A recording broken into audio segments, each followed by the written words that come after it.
Om Swastiastu, perkenalkan nama saya Nika Dwi Pujastuti, NIM 211011090. Saya dari kelas C. Di sini saya akan sedikit menjelaskan tentang materi OSI Layer dari mata kuliah Jaringan Komunikasi Data.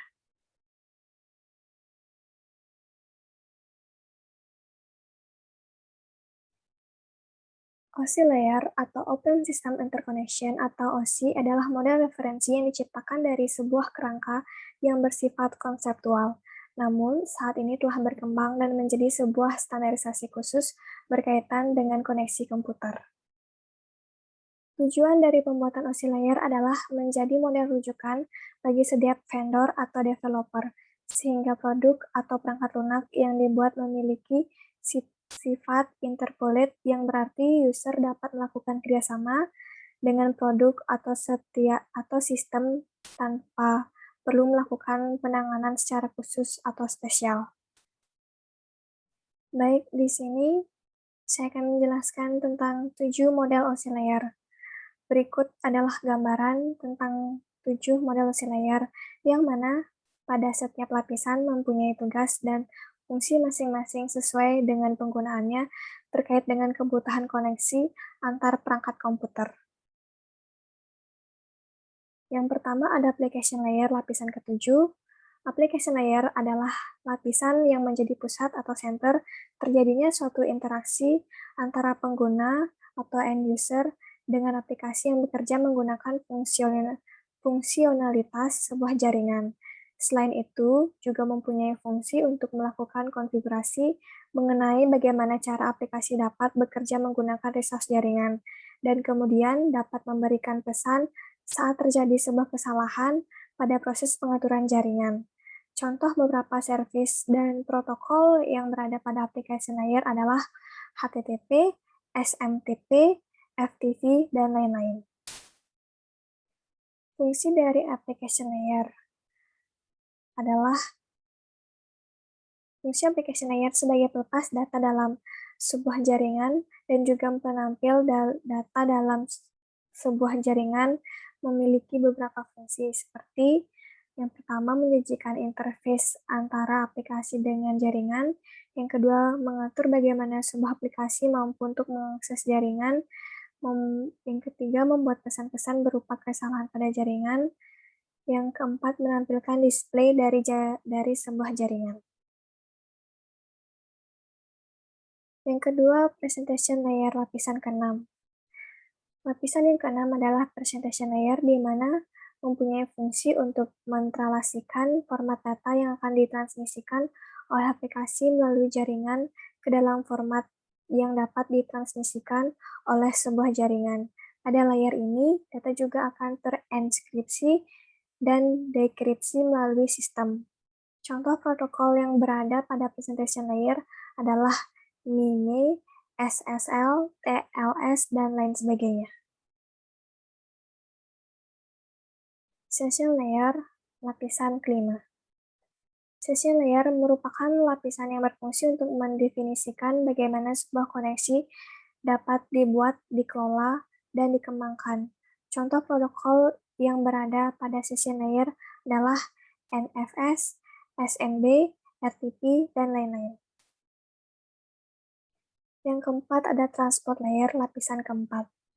Transport layer mempunyai fungsi untuk memecah data menjadi paket-paket data serta memberikan nomor urut untuk setiap paketnya, sehingga nantinya dapat disusun kembali saat sampai pada tujuan.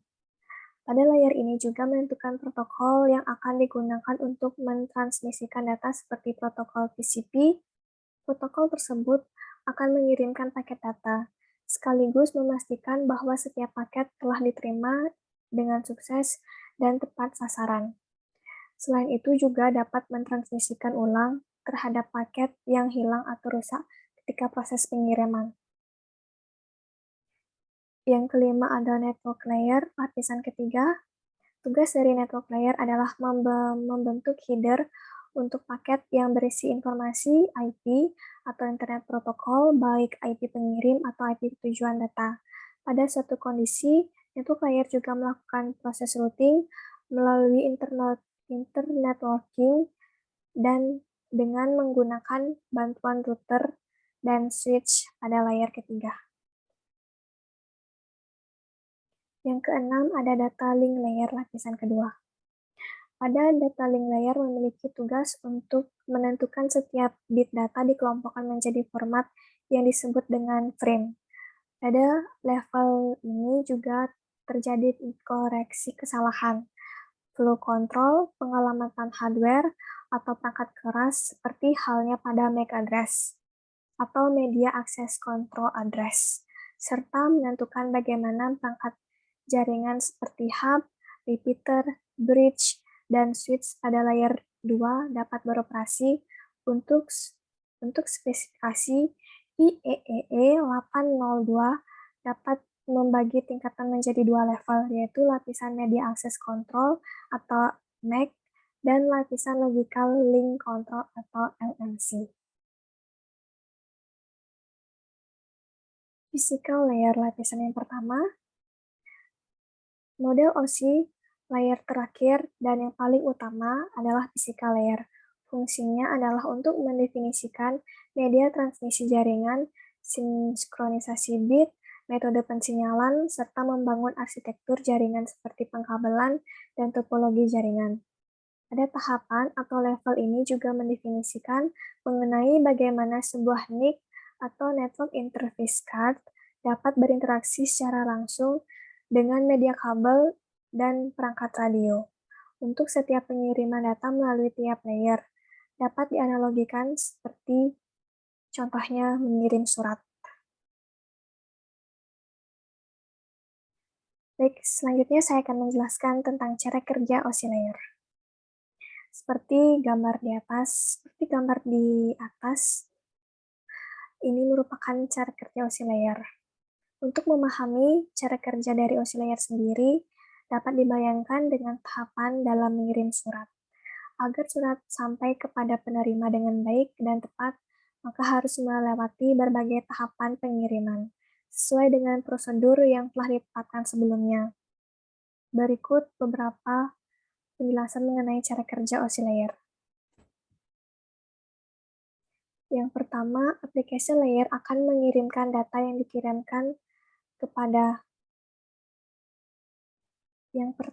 application layer akan mengirimkan data yang dikirimkan pengguna kepada perangkat komputer penerima data.